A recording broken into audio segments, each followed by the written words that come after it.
السلام علیکم ورحمۃ اللہ وبرکاتہ۔ کہتے ہیں کہ تاریخ کسی بھی قوم کے لیے وہ آئینہ ہوتا ہے۔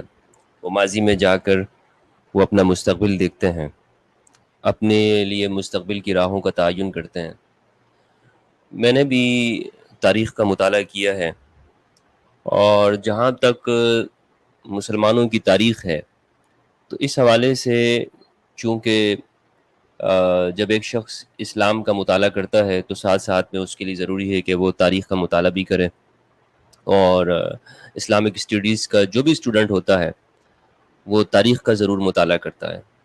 تاریخ کے مطالعے سے یہاں پر جو مطلب ہے وہ سے جو مراد ہے وہ مسلمانوں کی اب سے تقریباً گزشتہ وہ 1000 سال کی وہ تاریخ ہے جس میں مسلمانوں نے دنیا کے مختلف حصوں کے اوپر حکومت کی ہے، رول کیا ہے، اور یہ تقریباً 1000 سال کا زمانہ بنتا ہے جب مسلمانوں نے کسی نہ کسی خطے کے اوپر مسلم حکومتیں قائم کی۔ جمہوریت کا دور آنے سے پہلے اس میں اموی تاریخ ہے، بنو عباس کی ہے، تاریخ سلطنت بغداد ہے، اور سلطنت عثمانیہ ہے، مغل امپائر ہے، یہاں ہندوستان کی تاریخ ہے۔ تو یہ وہ دنیا بھر کے جو جہاں جہاں مسلمانوں نے اس جدید دور سے پہلے جو حکومتیں کی ہیں اس کا مطالعہ مسلم تاریخ کہلاتا ہے۔ تو میں بھی پہلے جب نسیم حجازی کی کتابیں میں نے پڑھی تھی، اور چٹان، آخری چٹان، اور تلوار ٹوٹ گئی، محمد بن قاسم وغیرہ، جب تاریخ کا لوگ عام طور پر مطالعہ کرتے ہیں تو اس میں وہ توازن یا بیلنس قائم نہیں کر پاتے ہیں۔ وہ لوگوں کی، کچھ لوگ تو لوگوں کی شخصیتوں کے سحر میں ڈوب جاتے ہیں، یعنی ہیروئزم کی سوچ اپنا لیتے ہیں۔ تاریخ میں جی فلاں ایک سپر مین تھا، اس نے یہ کیا، اس نے دنیا کی حکومت کو تختہ پلٹ دیا ہو، اقتدار قائم کیا، اور کشتوں کے پشتے لگا دیے، اور لوگوں کو جو ہے مارا وغیرہ۔ تو لوگ جب آج اس کا مطالعہ کرتے ہیں تو ایک ذہن یہ پیدا ہوتا ہے کہ وہ ایک ہیروئزم کی سوچ، اور مسلمانوں میں افسوس کے ساتھ کہ اس طرح کا تاریخ کا جب مطالعہ کیا جاتا رہا ہے، اور نسیم حجازی نے جب کتابیں لکھی ہیں تو اس سے یہی ذہن پیدا ہوا ہے۔ تو شروع میں جب میں نے بھی نسیم حجازی کی کتابیں کچھ پڑھی تھی تو میرے بھی دماغ میں یہی آ گیا تھا کہ محمد بن قاسم جیسا ہونا چاہیے، محمود غزنوی جیسے لوگ، کہ جو اسلام دشمنوں کو انہوں نے کس طرح سے شکستیں دی، اور کس طرح سے انہوں نے مسلمانوں کا اور اسلام کا جھنڈا لگایا۔ یہ تو بعد میں معلوم ہوا کہ نہ ان کا اسلام پھیلانا مقصد تھا، نہ انہوں نے مسلمانوں کی خیر خواہی کی، بلکہ وہ تو مسلمانوں کے لیے بھی کچھ صحیح ثابت نہیں ہوئے۔ تو اب یہ جو اس طرح کی جو سوچ ہے، اس سب سے ہٹ کر تاریخ کا ایسے مطالعہ کرنا چاہیے، میں سمجھتا ہوں کہ جو توازن کے ساتھ ہو، تاکہ ہم اپنے آنے والے مستقبل کا تعین کر سکیں کہ ہم نے کس سمت میں جانا ہے، کیا سفر کرنا ہے۔ دیکھیں یہاں پر کچھ لوگ مسلمانوں میں اس طرح کی سوچ جو پیدا ہو گئی ہے آج کے اس دنیا میں، آپ دیکھیں کچھ آپ کو بالکل سیکولر دکھائی دیں گے، وہ کہیں گے کہ جی ریاست کا مذہب کے ساتھ کوئی تعلق نہیں ہوتا ہے، کوئی ضرورت نہیں ہے مذہبی اسٹیٹ ہونے کی، ہر فرد کو اپنی زندگی گزارنے کا حق ہے۔ کچھ مسلمان آپ کو یہ دکھائی دیں گے، وہ کہیں گے کہ نہیں، خلافت آنی چاہیے، اور اسی طرح مسلمانوں کا راج ہو، وہی حدود و قوانین ہوں، وہ لوگوں کو شریعت کے اوپر سزائیں ملتی ہوں، یعنی ان کے نزدیک وہ شریعت کا جو سزاؤں والا جو قانون ہے وہی پوری شریعت اور ٹوٹل ہے۔ تو یہ دو انتہائیں ہمارے مسلم معاشروں کے اندر، خواہ عرب کے ہوں یا عجم کے ہوں، یعنی پاکستان ہو، ہندوستان ہو، یا عرب کے مسلمان، یہ ذہنیت پائی جاتی ہے۔ اب اسی لیے میں کہتا ہوں کہ ہم تاریخ کا ایسا مطالعہ کریں، اور یہ جو ذہنیتیں ہیں میرے دوستو، یہ اس تاریخ کا مطالعہ ہیروئزم کی سوچ کے اوپر کرنے کی وجہ سے ہے، یا وہ یہ کہ جی تاریخ بالکل غلط ہے۔ کچھ لوگ جب مسلمانوں کی تاریخ پڑھتے ہیں تو وہ یہ سمجھتے ہیں کہ جی یہ سب کچھ غلط تھا، یا وہ کہتے ہیں کہ جی یہ سارے صحیح تھا۔ تو اب ان دونوں کے درمیان میں ایسی راہ نکالی جائے جس میں ہم تاریخ کا، مسلمانوں کی تاریخ کا مطالعہ کریں، اور دیکھیں کہ کیا صحیح ہوا، کیا غلط ہوا، اور اب اس دنیا کے اندر ہم مسلمانوں نے کس سمت میں جانا ہے، کیا دنیا کی دیگر اقوام کے ساتھ کس طرح کا ہمارا تعلق ہونا چاہیے۔ ہمیں، چونکہ ہم کٹ کر نہیں رہ سکتے ہیں دنیا سے، ہم نے لوگوں کے ساتھ رہنا ہے، دنیا گلوبل ویلیج ہے۔ تو جب گلوبل ویلیج ہے اور اس ٹیکنالوجی کے دور میں ہر شخص دوسرے کے قریب ہے. تو ہم نے ایک نئے سرے سے اس کا ایسے مطالعہ کرنا ہے کہ ہم دوسری قوموں کے لیے زحمت نہ بنے یا ان کے لیے نفرت کی سوچ نہ ہو.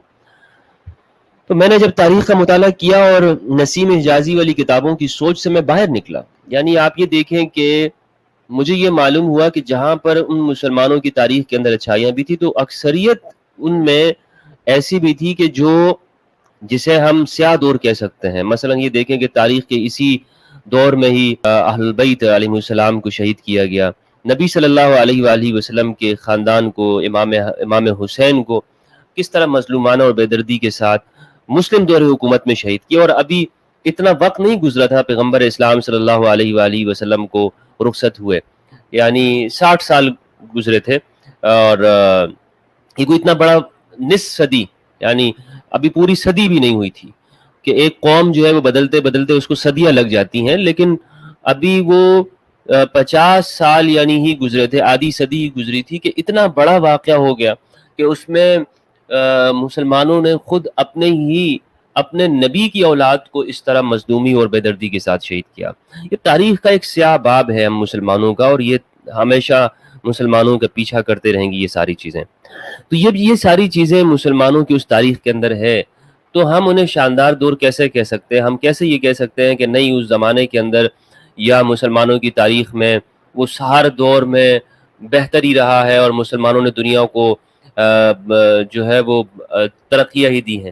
تو اس کا مطالعہ تنقیدی نقطہ نگاہ سے کرنا بہت ضروری ہے تاکہ ہم سچائی کے ساتھ دنیا کے سامنے ہم اپنی غلطیوں کو تسلیم کریں. بھائی یہ غلطیاں ہوئی ہیں اس میں، اور یہ دنیا کی ہر تاریخ کے اندر ہوتی ہیں، ہم سے بھی ہوئی ہیں.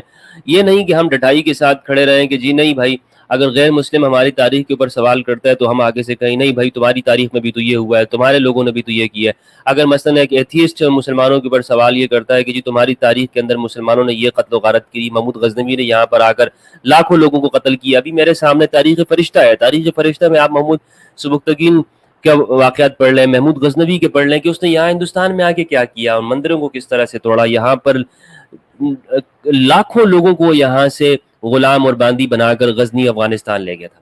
تو یہ ہم ان کو یہ جواب نہ دیں جب ہمارے اوپر یہ اعتراض کرتے ہیں کہ جی تمہاری تاریخ میں بھی تو ایسا ہوا ہے. یہ جب ہم اس طرح سے بات کرتے ہیں تو اس کا مطلب ہے کہ ہم اپنی غلطیوں کے اوپر اس سے سیکھنے والے نہیں ہیں.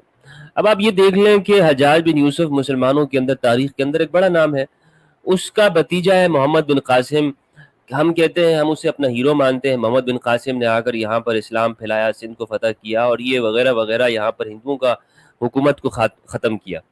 اب اس کی کیا اسباب وغیرہ ہیں اس پہ انشاءاللہ میں کسی اور دن تفصیل کے ساتھ گفتگو کروں گا. یہاں میں صرف اس پہ بات کر رہا ہوں کہ ہماری مسلمانوں کی تاریخ کے اندر یہ نہیں ہے کہ ٹوٹل ہر ایک بندہ صحیح رہا ہے اور کچھ خرابی بھی نہیں ہوئی ہے اور ہم نے دنیا کو بس امن ہی امن دیا ہے. حجاج بن یوسف کی میں بات کر رہا تھا. حجاج بن یوسف نے وہ جب کسی کو چھوڑ دیا کرتا تھا تو اس کی گردن پہ لکھ دیتا تھا عتیق من الحجاج، یہ حجاج کی طرف سے آزاد کردہ ہے، حجاج نے اس کو آزاد کیا ہے. یا آپ دیکھ لیں کہ مسلمانوں کی اسی دور میں آج کی اگر ہم جمہوری زمانے میں دیکھیں، اگر ایک پارٹی رول کے اوپر آتی ہے، اقتدار پہ آتی ہے، اس کو اقتدار مل جاتا ہے اور دوسری پارٹی وہ حزب اختلاف میں چلی جاتی ہے، اسے شکست ہو جاتی ہے. دونوں میں اتنی ہمیں دوری دکھائی دیتی ہے دونوں پارٹی میں، یہاں کے ان جو دونوں پارٹی کے لوگ ہوتے ہیں وہ ایک دوسرے کے خلاف نعرے لگاتے ہیں، ایک دوسرے کو جیل تک کروا دیتے ہیں، کیسز بناتے ہیں. لیکن کبھی آپ نے سنا ہے کہ کسی حکمران نے وہ دوسرے کے خلاف مسجد سے خطبوں کے اندر گالیاں دلوائی ہوں یا خطبوں کے اندر اس کے خلاف؟ نہیں، یہ اس طرح سے نہیں ہوتا ہے. تو آپ جب مسلمانوں کی تاریخ میں ہم جا کے دیکھیں گے تو وہاں پر ہمیں یہ چیز نظر آتی ہے کہ ایک حکمران وہ اپنے مخالف کو مذہب بھی اس کے خلاف استعمال کر دیا کرتا تھا. تو یہ تک ساری چیزیں ہوتی رہی ہیں. تو لہٰذا ان زمانوں کو آپ دیکھ لیں کہ حجاج بن یوسف کا دور دیکھیں، اسی طرح آگے آپ آئیں تو ہشام بن عبد الملک. ہشام بن عبد الملک وہ بظاہر تو یعنی وہ کہتے ہیں کہ ایک دن اس نے ایک سنگر تھا بندہ، اس نے کسی کو سن لیا، وہ آدمی کہیں پر گانے گا رہا تھا، اس کے گانوں میں آواز پڑ گئی تو اس ہشام بن عبد الملک نے، اموی بادشاہ ہے، اس نے اس گانے والے کو، گویے کو خسی کر دیا، یعنی اس کو نامرد بنا دیا.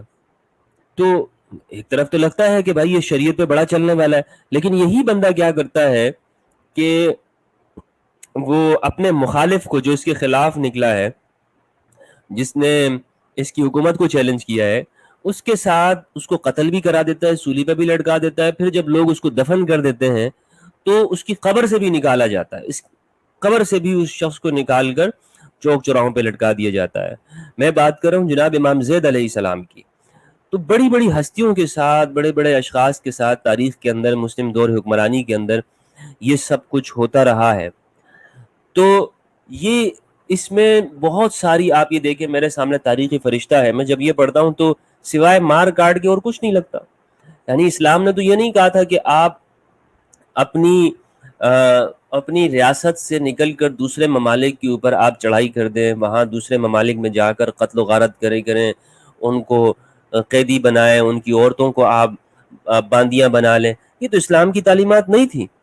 تو یہ ساری چیزیں اسلام کی تعلیمات میں کس طرح سے کنورٹ ہوئی، کیسے بنی، اس کا اسلام نے کبھی حکم نہیں دیا۔ مگر ان بادشاہوں نے، محمود غزنوی جیسے اور دیگر، محمد بن قاسم کا محمود غزنوی سے موازنہ کرنا اس لیے بھی ٹھیک نہیں ہے کہ محمد بن قاسم نے یہاں پر ایک الگ طرح سے رول کیا ہے، لیکن بہرحال یہ جو کہا جاتا ہے کہ وہ عورتوں کو بچانے کے لیے آیا تھا، یہ ساری ایک کہانیاں ہیں۔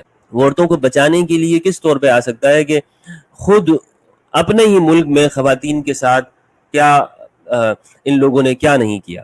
یعنی حجاج بن یوسف کے، کہتے ہیں کہ اس کی تلوار سے کبھی بھی خون جو ہے وہ خشک نہیں ہوتا تھا، حجاج بن یوسف کی، اتنا ظالم بادشاہ تھا وہ۔ تو وہ کس طرح دوسروں کو انصاف دلانے کے لیے وہ یہاں پر لشکر بھیج سکتا ہے؟ اور اگر وہ انصاف دلانے کے بھی لیے تھا تو اس کو جہاد کا ہم نام نہیں دے سکتے۔ جہاد یہ نہیں ہوتا کہ آپ اپنی قومی یا نیشنل تعصب کی وجہ سے کہ جی وہ لوگ تو اس کو بچانے کے لیے آپ کسی سے لڑیں نا، فائٹ کریں، اس لیے تو جہاد نہیں ہوتا ہے۔ اپنے عربوں کے ساتھ تو آپ یہ کر رہے تھے، اور دوسرا اگر ایک ہندوستانی نے یا ایک سندھ کے رہنے والے نے کسی عربی کے ساتھ اس طرح کر دیا تو آپ اس کو بچانے کے لیے نکلا اور اس کو آپ نے جہاد کا نام دے دیا۔ تو یہ جہاد اس طرح نہیں ہوتا، جہاد کی اپنی ایک شرائط ہے۔ تو میں عرض یہ کر رہا تھا کہ اسلام نے یہ حکم نہیں دیا تھا کہ آپ اپنے ملک سے نکل کر دوسروں کے ملکوں پہ چڑھائی کر دیں۔ آپ کو میں سیرت کا واقعہ بتاتا ہوں، غزوہ تبوک آتا ہے۔ غزوہ تبوک اس کو کہتے ہیں، لیکن یہ اس میں جنگ نہیں ہوئی، غزوہ نام بھی ہے لیکن اس میں جنگ ہوئی نہیں ہے۔ نبی صلی اللہ علیہ وآلہ وسلم کو خبر ملی کہ جو رومن امپائر ہے وہ مدینہ پر حملہ کرنے والی ہے۔ آپ صلی اللہ علیہ وآلہ وسلم اپنا لشکر لے کر، اس کو غزوہ ذات العسرہ بھی کہتے ہیں، بڑا سختی کا وقت تھا، ایک ایسی قوم کے ساتھ لڑنے کی باری تھی کہ جن کے ساتھ کبھی پہلے لڑا نہیں گیا ہے، اور لشکر لے کے نکلنا تو بڑا امتحان تھا۔ تو آپ مختصر میں بات کروں گا کہ آپ صلی اللہ علیہ وآلہ وسلم صحابہ کو لے کر شامی حکومت کے خلاف لڑنے کے لیے آپ نکل پڑے۔ آپ کو جب وہاں پہ بارڈر پہ پہنچے تو آپ کو پتہ چلا کہ یہاں پہ تو کوئی لشکر وغیرہ نہیں ہے، تو وہ لوگ آئے ہی نہیں ہیں۔ تو اب آپ کے سامنے ایک یہ راستہ بھی تھا کہ آپ ان کے اوپر چڑھائی کر دیتے، اور آپ کے پاس لشکر بھی تھا، اس وقت بڑا لشکر تھا، لیکن آپ نے ایسا نہیں کیا۔ آپ نے کہا کہ واپس لوٹو، واپس چلتے ہیں، کہ جب وہ نہیں آئے تو ہمیں ان سے نہیں لڑنا یا ہمیں ان پہ اٹیک نہیں کرنا۔ تو یہاں سے ہمیں معلوم ہوتا ہے کہ اسلام ان لوگوں کے خلاف، ان لوگوں کی ملکوں کے اندر جا کے چڑھائی کرنے کا حکم نہیں دیتا ہے جو آپ کے اوپر حملے نہیں کرتے۔